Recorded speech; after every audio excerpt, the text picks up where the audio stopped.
menjelang wafatnya Nabi Muhammad SAW.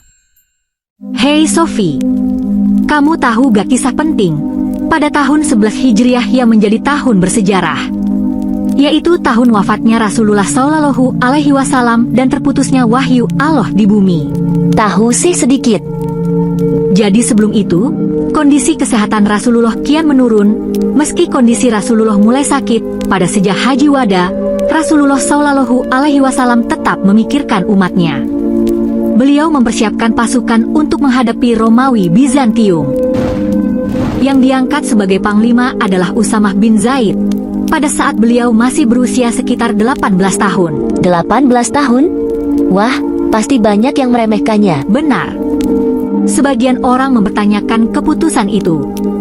Mereka menganggap Usamah masih muda dan belum berpengalaman. Tapi Rasulullah SAW sengaja menunjuknya agar generasi muda terbiasa memimpin, dan agar umat paham bahwa Islam tidak hanya dipimpin orang tua atau dari suku Quraisy saja. Ada alasan besar di balik pengiriman pasukan ini.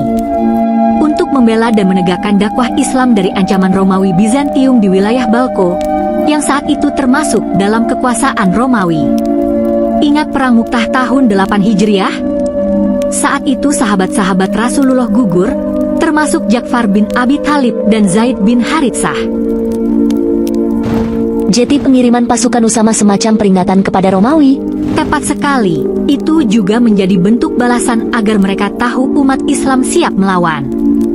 Dan pada saat kesehatan Rasulullah SAW kian menurun, beliau melaksanakan Haji Wada, beliau tawaf dengan menaiki unta. Dan khutbah terakhir itu Rasulullah menyampaikan kesempurnaan agama Islam, ketakwaan sebagai keutamaan, penghapusan riba, penjagaan hak manusia, perintah beribadah, perintah ketaatan dan keadilan, pesan keadilan dan kasih sayang kepada wanita, pentingnya persatuan dan penolakan perpecahan, memegang teguh Al-Quran dan Sunnah, dan tanggung jawab dakwah. Dalam perjalanan pulang ke Madinah, kabar tentang menurunnya kesehatan beliau tersebar luas. Saat itu pula muncul orang-orang yang mengaku Nabi, seperti Musailamah Al-Kazzab di Yamamah, Al-Aswad Al-Ansi di Yaman, dan Tulaihah bin Huwailid di Najd. Itu membuat hati Rasulullah semakin sedih. Dari kisah ini kita belajar, meski sakit, Rasulullah SAW tetap memikirkan umatnya. Beliau menyiapkan generasi muda agar Islam terus tegak hingga akhir zaman.